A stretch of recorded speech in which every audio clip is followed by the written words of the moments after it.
Kakainit tayo ng oil sa ating kawali. Maglalagay tayo ng konting butter para maging malinamnam ang ating niluluto. Kung walang butter, okay lang po yan, guys.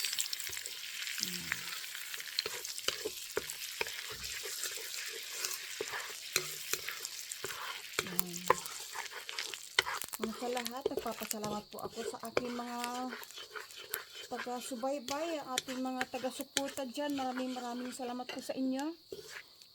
Follow natin ang ating bawang, the garlic. Mahina lang ang apoy natin. Just low heat muna para hindi masunog ang ating bawang. At yun, ang ating pong ahos o sibuyas. Very simple lang po ito, guys, at very affordable. Nasa makos gina lang ninyo, hindi lang natin na po nalalaman. Wala po ayan, mabango na po siya, guys. Ngayon, tayo is maglalagay ng kamatis. Ayan. Ito yung kamatis. Ang aking pong kamatis, guys, ang gamit ko po, o yung pong aking cherry tomatoes na galing po sa aking garden. Last time na ako po ay nag-reduce, nag-take, kasi po, freezer ko lang po yan, guys. Na-freezer ko po yan. Gagamit po tayo ng 1 cup na water. Yan.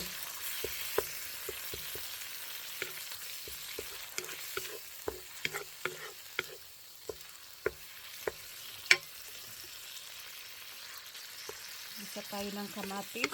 Kailangan po, guys, ang kamatis ninyo is malambot, at ito ay ating pang slice ng kunti. Maglalagay po tayo dito, guys, ng asin. Kung may patis kayo, pwede po din po ang patis, guys. Masarap din po ang patis. Hindi po kasi ako mahilig sa patis. Lagyan natin po ito ng paminta.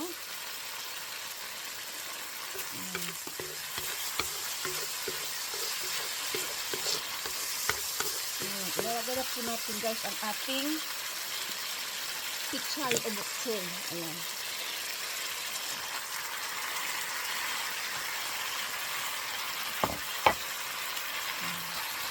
So, lamang tayo po ay ang ating buksoy is medyo malambot na, kasi papipitas ko lang po ito, guys, kahapon. Ang ating buksoy, guys, o pichay is galing po sa aking garden. Yan lang po ang kainaman. Kung meron po kayong garden, tayo is maglalagay ng water para maluto po, guys, ang ating hot water po ito, guys. Ano natin ating boksoy.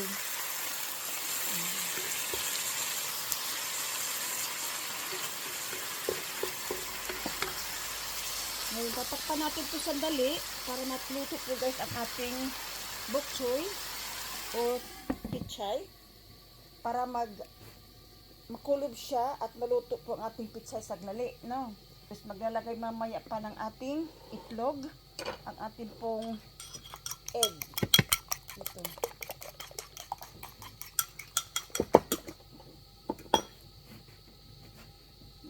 Ilang minuto lang po yan, guys.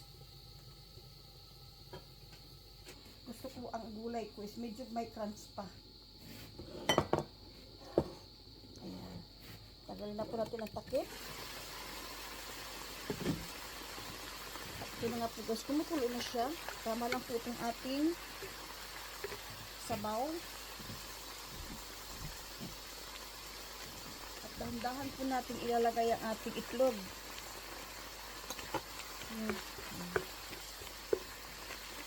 Dahan-dahan po natin ilalagay ang ating itlog. Spread out lang po natin yan.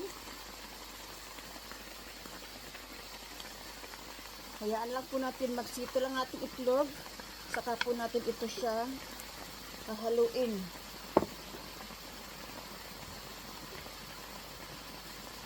Saglit lang po ito, guys.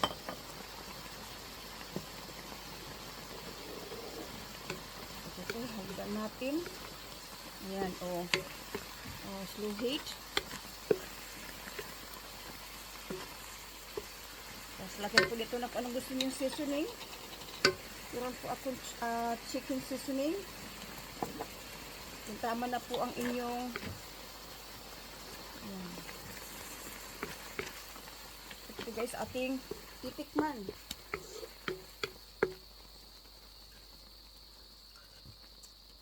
Yan.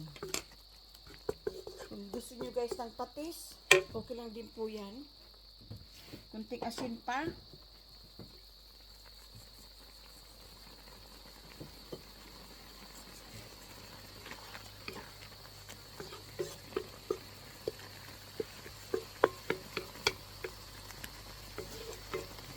Tapos lahat po guys is luto na. Ang sarap. Tikman natin.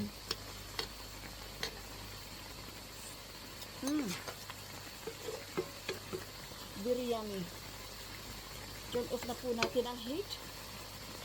Off na po siya.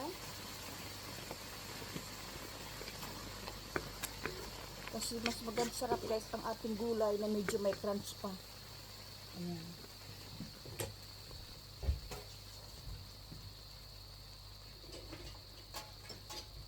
Tapos ililipat na po natin ito sa ating serving bowl. Ito lang po guys kadali.